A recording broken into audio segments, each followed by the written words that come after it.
We all get behind from time to time. We get a backlog of stuff, and what does that mean?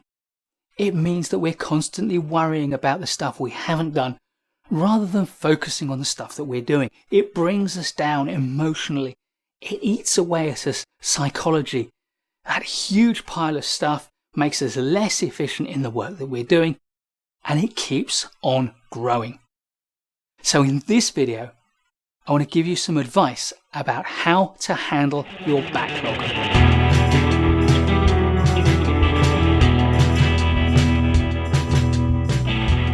Whatever backlog you've got, the first step in handling it is to remove it from where it is to somewhere where it's not going to grab your attention. If it's an inbox full of emails that you haven't handled, then create a folder and move everything that's more than a week old, or perhaps even anything that's more than 4 days old, and move it into that folder. Label it with backlog, give it today's date, and it's out of your eye line and you can focus on the current things in your inbox. If it's a pile of papers, put them in a folder. If it's a big pile, put them in a box. Put the folder in a drawer, put the box in a cupboard. It's out of the way. Only keep the top few papers, the most current things, on your desk and deal with them. Now, the problem with removing it, of course, is that there might be something really important and really urgent in that backlog file. So step 2 is to review your backlog. When you get a moment, go through the backlog, scan through the emails in your backlog folder, scan through the letters, the papers that are printed out in your folder or your box, and look for anything that is urgent and important that does not belong in a backlog, needs to come forward, be dealt with immediately. Move it from your backlog back into your front log and deal with it. Then close the folder, close the file, shut it all down, put the box back in the cupboard, the folder back in your drawer, return to your inbox and deal with the current stuff. Because you've made sure you're safe. You've reviewed it, you've assessed it, and you know that anything that's urgent you can deal with now. Step 3 is to reinvent the system you use for managing your work. There are typically 2 reasons why we get a backlog. The first is because our work is cyclical. There are peaks and there are troughs in our workload. And you've got a backlog because you've been going through a peak. When it comes time that you're back in a trough and you haven't got so much work, you can clear your backlog and all is well. You don't need to worry too much about the situation. But the other reason we get backlogs is because we are not coping with our workload. So we need to reinvent how we handle it. We need to find new processes, new systems, so that we don't build up a backlog again. We need to figure out how we're going to delegate more work. We're going to figure out how we can pass off more work to other people. Possibly how we can say no to some work or enlarge our team. Because whatever you've been doing, if you've got a backlog and it's not about peaks and troughs, it's not working. And clearing your current backlog is just setting you up for the next one and the next one and the next one.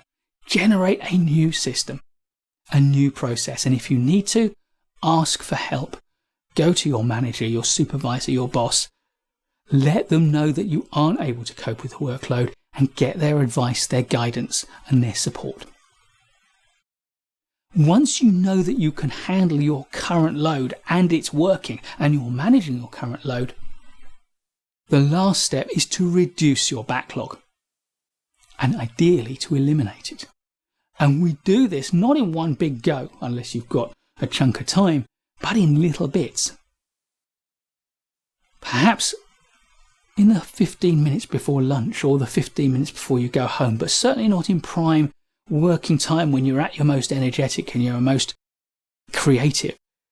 Find a time, and in that time, take one item off the top of your backlog file, the most recent thing that you haven't dealt with, and deal with it.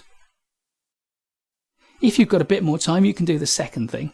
And if you find you've got loads of time, you can work your way through it. But here's the thing. If you start with the most recent, the most current thing, and you deal with it, and tomorrow you deal with the next most recent thing, you'll start to find after a while that you'll take something off the pile, or you'll spot an email and you know what?